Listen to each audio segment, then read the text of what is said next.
कायद की बेहुरमती की गई एक और नारेबाजी करके कायद आज़म मोहम्मद अली जिन्ना रहमहुल्लाह के मिज़ार का तकद्दुस पामाल किया। क्या वाकई ये शोर मिज़ार कायद की बेहुरमती की?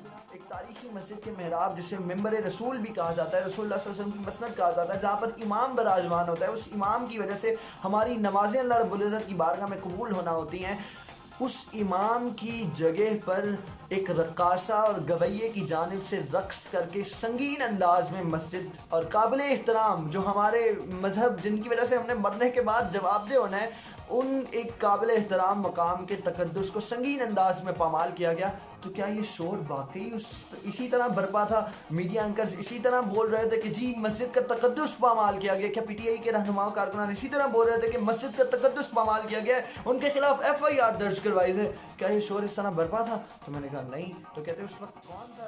बेहुरमती तो थी, मिज़ार कायद की बेहुरमती भी हुई थी, लेकिन ये जो शोर बरपा था ये उनकी मिज़ार कायद की बेहुरमती पर नहीं था, ये उनकी बेहुरमती पर था। उनके खिलाफ बात की, वालिदैन के खिलाफ बात की। मैंने कहा कौन वालिदैन? कहते PTI के वालिदैन के खिलाफ जब आपने बात की, उनकी दुम पर जब पाँव आया तो देखो, जब तक वो उसने कौम का पैसे चोरी किया था, वो एंजॉय कर रहा था जेल के अंदर। जब उसने कहा मैं बीमार हूँ, उसे उठा के बाहर लंदन भेजा गया इलाज के लिए, इतना एंजॉय कर रहा था वो शख्स। लेकिन जैसे ही उसने उनके खिलाफ बात की, उनकी बेहुरमती की, तो आप इमरान खान का रिएक्शन देख लीजिए। हाथ में पे आगे, ये वतन तुम्हारा है, हम है खाम।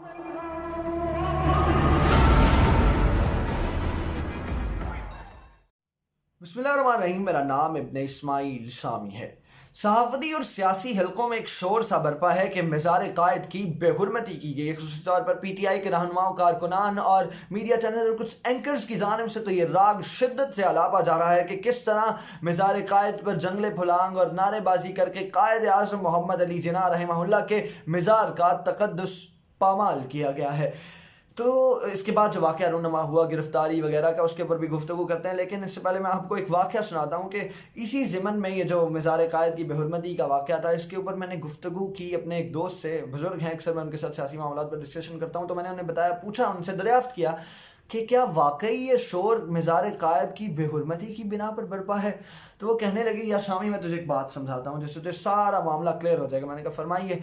तो कहते हैं कि अगर ये शोर वाकई एक काबिल एहतराम मिज़ार कायद के तकद्दुस की पामाली पर बरपा होता, तो आज से ठीक 1 माह कबल मस्जिद वज़ीर ख़ान जो लाहौर में वाक़ है, उसके मेहराब, एक तारीखी मस्जिद के मेहराब जिसे मिंबर रसूल भी कहा जाता है, रसूलुल्लाह सल्लल्लाहु अलैहि वसल्लम की मसनद कहा जाता है, जहाँ पर इमाम बराजमान होता है, उस इमाम की वजह से हमारी नमाजें अल्लाह रब्बुल इज़्ज़त की बारगाह में कबूल होना होती हैं।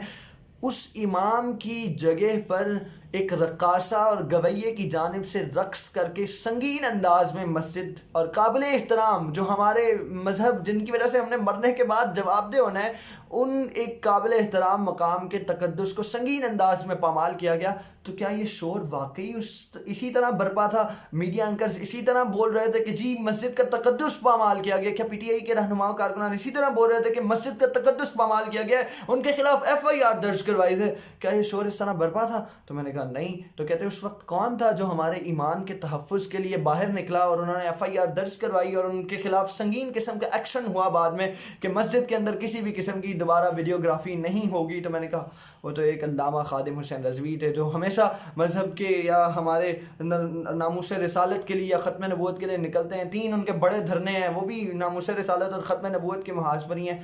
तो वो कहने लगे बस यहीं से समझ जाइए कि वो किसकी बेहुरमती थी। मैंने कहा जी आप ज़रा थोड़ा सा एलेबोरेट कर दें। तो कहने लगे यार वो बेहुरमती तो थी, मिज़ार कायद की बेहुरमती भी हुई थी, लेकिन ये जो शोर बरपा था ये उनकी मिज़ार कायद की बेहुरमती पर नहीं था, ये उनकी बेहुरमती पर था, उनके तकद्दुस की पामाली पर था। मैंने कहा हुजूर किन उनके बारे में आप डिस्कशन कर रहे हैं? तो वो कहने लगे कि ये जो मैं डायमेंशनिंग दे रहा हूँ ये उनके मतलब है। आप देखिए वहाँ पे नारे क्या लगे। मैंने कहा जी वो वोट के मतलब नारा लगा और जो मादर मिल्लत के मतलब नारा लगा। तो कहते हैं कि मादर मिल्लत जिंदाबाद कहने से मुखालफत किसकी होती है? तो मेरा एकदम मेरा जहन पहुँच गया 1965 में जो उस वक्त हुआ। तो वो कहने लगे बिल्कुल 1950s के अंदर जो मादर मिल्लत की मुखालफत किसने की। मैंने कहा अब जो उनसे मामला आता ना वो ख़तरात की जानिब जा रहे हैं, तो हमें गुफ्तगू का मौजू तब्दील करना चाहिए। तो कहते हैं कि यार मैं तुझे समझाता हूँ, देखो जब तक नवाज शरीफ ने कौम का पैसा चोरी किया था, लूटा था कौम को, वो यहाँ पर जेल में कैद था, वीआईपी जेल्स में कैद था, और एसी लगा हुआ है, रोज़ घर से खाने आ रहे हैं, बेड लगा हुआ है। जैसे वो जो जेल में रह के आए उन्होंने मामला बताए, मैं आपको वीडियो दिखाता हूँ। भर के जो उसके साथ वो एंजॉय कर रहा था जेल में, लेकिन जैसे ही उनके खिलाफ बात की, वालिदैन के खिलाफ बात की, मैंने कहा कौन वालिदैन? कहते हैं पीटीआई के वालिदैन के खिलाफ जब आपने बात की, उनकी दुम पर जब पाँव आया, तो देखो जब तक वो उसने कौम का पैसे चोरी किया था, वो एंजॉय कर रहा था जेल के अंदर। जब उसने कहा मैं बीमार हूँ, उसे उठा के बाहर लंदन भेजा गया इलाज के लिए, इतना एंजॉय कर रहा था वो शख्स। लेकिन जैसे ही उसने उनके खिलाफ बात की, उनकी बेहुरमती की, तो आप इमरान खान का रिएक्शन देख लीजिए, हाथ मुंह पे आ गया, तड़ियाँ लगने शुरू हो गई। क्योंकि फिर उन्होंने मुझे वो एक नगमा गुनगुना कर दिखाया। वो वैसे तो वो नगमा एक सही नगमे की तकद्दुस की पामाली है, लेकिन मैं आपको वो नगमा उसके शेर सुना देता हूँ। वो गुनगुनाने लगे, हुजूर हजरत फरमाने हैं कि ये वतन तुम्हारा है, हम हैं खाम खा इसमें। तो मैं अब वो मामला जो था वो बिल्कुल एक मज़ाहिया अंदाज इख्तियार कर गया। लेकिन जो मैं आपको बात बावर करवाना चाह रहा हूँ कि ये शोर मज़ार कायद की बेहुरमती पर बरपा नहीं है, ये शोर उनकी बेहुरमती पर बरपा है जिनका ये मुल्क है। बहरकैफ अब बात करते हैं तकद्दुस की पामाली पर। नून लीग की जानिब से शिद्दत से ये राग अलापा जा रहा है, रोया जा रहा है कि जी मस्जिद घर का तकद्दुस पामाल किया गया, चादर और चार दीवारी का तकद्दुस पामाल किया गया। तो मैं आपको थोड़ा सा पीछे लेकर जाता हूँ। 2016 में मुमताज़ कादरी अलैहिर्रहमा को फांसी दी गई, शहीद किया गया मुमताज़ कादरी अलैहिर्रहमा को नून लीग की गवर्नमेंट की जानिब से, जिस वक्त जनरल रहील शरीफ हमारे चीफ ऑफ आर्मी स्टाफ थे। उससे कबल 2011 जब ये मामला पेश आया, 2011 से लेके 2016 तक अल्लामा खादिम हुसैन रज़वी की जानिब से एक एहतजाजी तहरीक जारी रही, जो मुमताज़ कादरी अलैहिर्रहमा के तहफ़्फ़ुज़ के लिए थी कि उनको फांसी से बचाया जाए। उन्होंने तमाम जितने पीर खाने थे, आस्थाने थे, सब में जाकर उनकी मिन्नतें की कि हुजूर निकलें, हमने मुमताज़ कादरी अलैहिर्रहमा को बचाना है, हुजूर निकलें, आप हमारी सरबराही करें, हमने मुमताज़ कादरी अलैहिर्रहमा को बचाना है। ये तो हुकूमत और ये एजेंसीज़ तो इस वक्त हमारी 1400 साल की तारीख मसक करने जा रही हैं, और गुस्ताखे रसूल को मारने वाले शख्स को इस वक्त फांसी दे के ये बताना जा रहे हैं कि वाकई अंग्रेज़ों के ग़ुलाम हैं। बाहर के वो निकले नहीं निकले, लेकिन उस दौरान कई दफ़ा खुसूसी तौर पर नून लीग की गवर्नमेंट में कई दफ़ा अल्लामा खादिम हुसैन रज़वी के घर पर एक वाक़या तो मैं आपको बड़े प्रोमिनेंटली सुनाता हूँ ना। अल्लामा खादिम हुसैन रज़वी के घर पर रात के तकरीबन 1-1:30 बजे आते हैं, दरवाज़ा तोड़ते हैं और घर के अंदर घुसते हैं। वो मस्जिद के ऊपर जो वज़ू खाना होता है उसके ऊपर 2-3 कमरों का उनका घर है, वो बिल्कुल सादा सी ज़िंदगी है। बल्कि वो उधर घुसते हैं, उनके कमरे के अंदर उनकी लाइब्रेरी है, वो लाइब्रेरी तोड़ते हैं और किताबें, सारा घर का सामान, जैसे वो घर का सामान उलट पुलट बिल्कुल तोड़ फोड़ कर देते हैं घर में। उसके बाद उनके बच्चों को बुलाते हैं जो उस वक्त 11 साल के होंगे, मे बी 9-10-11 साल उनकी एज होगी, और निकालते हैं उनके छोटे बेटे को जिसकी 10-11 साल एज है, उसके पेट में ठुड्डे मारते हैं।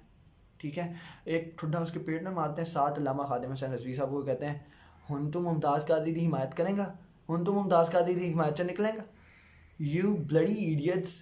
नवाज शरीफ की गवर्नमेंट, और उस नवाज शरीफ की गवर्नमेंट में जब ये घरों के तकद्दुस पामान हो रहे थे, तब तुम्हारी ज़ुबानें कहाँ थी? ये जो मीडिया एंकर्स इस वक्त मौलाना बने हुए हैं, हर कोई तकरीरें कर रहा है जी घरों की तकद्दुस की पामाली, ये कौन सी स्टेट में होता है, ये कौन से कानून में होता है? उस वक्त आपके ये कवानीन कहाँ थे? चले वो तो नून लीग का दौर था ना, जो उन्होंने बेगैरती जो करनी थी उन्होंने की। उसके बाद जब 2018 में गवर्नमेंट आने के बाद पीटीआई ने किया, 23 नवंबर को मस्जिद की तकद्दुस की पामाली जिस तरीके से की गई, मस्जिद के अंदर बैठ के 10 दिन मस्जिद में नमाज नहीं हुई, मस्जिद के अंदर बैठ के ताश और लूडो खेलते रहे। वो कौन पुलिस वाले थे मुझे नहीं पता, आपने किन अहलकारों को, किस टाइप के अहलकारों को, किस मजहब से ताल्लुक़ रखने वाले अहलकारों को जमा करके खादिम हुसैन रज़वी साहब के ऊपर क्रैकडाउन किया, और फिर उन्होंने मस्जिद के साथ जो हालात किए। उस वक्त ये शोर कहाँ था? ये तकद्दुस की पामाली वाला राग जो अलापा जा रहा है, ये उस वक्त कहाँ था? तो मैं तो आपको, बल्कि मैं अल्लामा खालिद हुसैन रिजवी साहब का क्लिप भी आपको सुनाना चाहूँगा जिसमें उन्होंने इसी मतलब गुफ्तगू की कि जिस तरह उनके साथ, जिस तरह हमारे उलमा को जेलों में कत्ल किया गया बाकायदा तौर पे, और 2 डेड बॉडीज तो जेलों से उठी। एक हमारा शहीद बाहर ही हो चुका था गिरफ्तारी के वक्त, और 1,02,000 अफराद को गिरफ्तार किया गया। उस वक्त ये मीडिया और ये शोर कहाँ था? तो मैं तो एंड यही कहना चाहूँगा, फिर मुझे वो उन हजरत साहब की बात ही मेरे जहन में आ जाती है कि यू डोंट मैटर, आप बिल्कुल वक़्त नहीं रखते। आपकी चोरी भी होगी तो नवाज शरीफ करके चोरी यहाँ पे एंजॉय करेगा, जेलों के अंदर भी, और बाहर इलाज करवाने जाएगा। हाँ, दे मैटर। अगर उनके खिलाफ बात होगी तो फिर वो कहेंगे मैं आ रहे हैं नवाज शरीफ ਨੂੰ बाहर वापस लेके आवांगे, ऐ कर देंगे, वो कर देंगे। ये सब उनके लिए, क्योंकि ये मुल्क हमारा तो नहीं है। अल्लाह रब्बुल इज़्ज़त से ज़्यादा मैं बात नहीं करना चाहता। अल्लाह रब्बुल इज़्ज़त हमें इस मुल्क में इस्लाम की सरबुलंदी अता फरमाए और अदल इंसाफ वाला खालिक कायनात को। मिलाद शरीफ आ रहा है, रसूलुल्लाह सल्लल्लाहु अलैहि वसल्लम जो खालिक कायनात का शरीयत का निज़ाम लेकर आए थे वो नाफिजुल अमल करने की तौफीक अता फरमाए। पाकिस्तान जिंदाबाद, इस्लाम पाइंदाबाद।